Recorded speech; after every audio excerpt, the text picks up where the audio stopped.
तपस्वी हो, रोज शंकर जी को जल देता हो, सूर्य को जल देता हो, चिड़ियों को चुगाता हो, गौ ग्रास देता हो, इस संध्या वंदन नहीं करता है, जाप नहीं करता है, तो इसका किसी का फल आपको नहीं मिल रहा। तो कहने का अभिप्राय, महाराज जी जो अलग जगाने चले हैं, हम लोग कथा के माध्यम से जगह जगह जगाते हैं अलग। और महाराज जी का संकल्प देखिए, ऐसे ऐसे शिष्य हैं जो कहते हैं महाराज जी ये 15-20 करोड़ का जो यज्ञ हो रहा है मैं अकेले कर देता हूँ, कहाँ आप इधर उधर जाएंगे। महाराज जी बोले नहीं, इसमें अर्थ भी ब्राह्मण का ही लगेगा, तन मन का सहयोग भी ब्राह्मण का ही लगेगा, और यजमान भी ब्राह्मण का। शास्त्राज्ञा में न संत आज्ञा में कभी उन्होंने सुना ही नहीं। केवल ये सामर्थ्य ब्राह्मण में ही है कि वो यज्ञ अनुष्ठान करके और किसी का भला कर सकता है। हम जाप करके अगर आपके नाम वो जाप कर दे तो जाप आपको ट्रांसफर हो जाएगा। ये अधिकार ब्राह्मण से अलावा और किसी जाति को नहीं है। तो इसका मतलब है ब्राह्मण की संस्कृति रही है, सर्वे भवन्तु सुखिनः, सर्वे सन्तु निरामया, सर्वे भद्राणि पश्यन्तु, मां कश्चित् दुःख भाग् भवेत्। ब्राह्मण सबका हित करने वाला, और ब्राह्मण नाम ही उसका है जो सबका हित चाहे। ब्राह्मण निजी सुख के लिए कुछ नहीं करेगा, ब्राह्मण करता है तो परमार्थ के लिए करता। सुबह 4 बजे उठकर संध्योपासन करके गायत्री जप करके अनेक प्रार्थनाएं यज्ञ के माध्यम से करता है, तो किसके लिए करता है? हमारे यज्ञ सम्राट कर्पात्री महाराज का संकल्प दोहराता है। क्या कहता है? काले वर्षतु परजन्या पृथ्वीम सस्यशालिनीम देशोऽयं क्षोभरहितो ब्रह्मणा सन्तु निर्भया। और आशीर्वाद क्या देता है?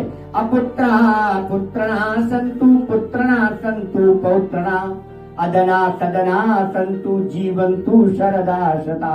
वो कहते 100 साल तक जीने की सामर्थ्य सबको हो, अपुत्रवान पुत्रवान हो जाए और पुत्रवान पौत्रवान हो जाए, वो ये संकल्प करते हैं। लेकिन स्वस्ति प्रजाभ्याम परिपालयन्त्यम न्यायेन मार्गेण मही महीषाम गौ ब्राह्मणेभ्यो शुभमस्तु नित्यम लोका समस्ता सुखिनो भवन्तु। महाराज जी का एक और बहुत बढ़िया संदेश है, जिसके पास धन हो वो जरूर खर्च करे, और जिसके पास धन ना हो उसे बंधन मिलेगा। उद्देश्य एक ही नहीं है, लेकिन आपको ईश्वर ने सामर्थ्य दी है, तो अपनी सामर्थ्य के अनुसार अगर ऐसा संयोग बन जाए तो 40-42 दिन का जो अनुष्ठान है, उस अनुष्ठान में आप यजमान बन सकते हैं। और यजमान बनने के लिए अभी कोई गायत्री पुरस्चरण किया जाए तो आप समझ लीजिए गायत्री पुरस्चरण का कम से कम 5 लाख रुपए में भी निपटना मुश्किल हो जाएगा।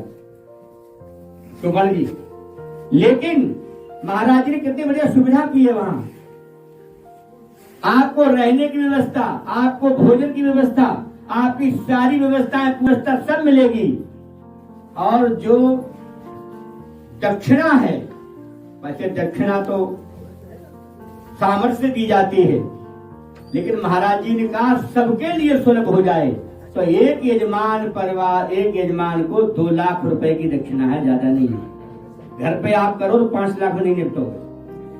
और उसके बाद भी कम से कम 1 जोड़ी चप्पल खींचाएंगे सामान इकट्ठा करने में। रोज सुबह फूल, पान, मिष्ठान और पंचगव्य पंचामृत क्या क्या लाना पड़ेगा, और आम की लकड़ी तो मिलेगी नहीं, कहीं कूलर की खा लाओगे।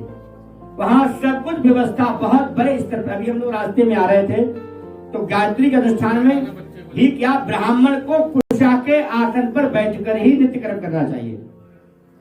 तो महाराज जी हमसे बोले कुशा का आसन है, हमने यहाँ तो नहीं।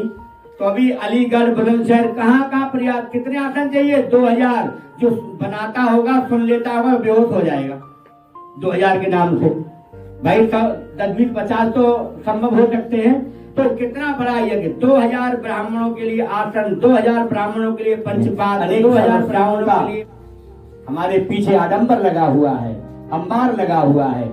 ऐसी सारी दैहिक, दैविक, भौतिक तापों को नाश करने का विधान उस यज्ञ के माध्यम से जन जन ब्राह्मणों तक पहुंचे, और ब्राह्मण इस योग्य हो पाए कि ब्रह्म वाक्य जनार्दनम, ब्राह्मण जो कह दे वो पूरा हो जाए। वो तभी हो सकता है जब ब्राह्मण ऐसे अनुष्ठान। पितु रघुबर श्री जानकी मैया, पितु रघुबर श्री जानकी मैया, फिर क्यों परेशान हो भैया, फिर क्यों परेशान हो भैया। बनेंगे बिगड़े काम फिकर फिर क्या करना, बनेंगे बिगड़े काम क्या करना।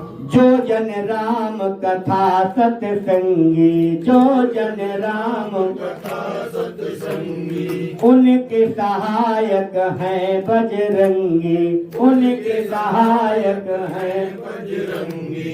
अतुलित बल के धाम फिकर फिर क्या करना, अतुलित बल के धाम फिकर फिर क्या करना। हाँ, मिटेंगे कष्ट तमाम फिकर फिर क्या करना, मिटेंगे कष्ट तमाम फिकर फिर क्या करना। बोलिए परशुराम भगवान की।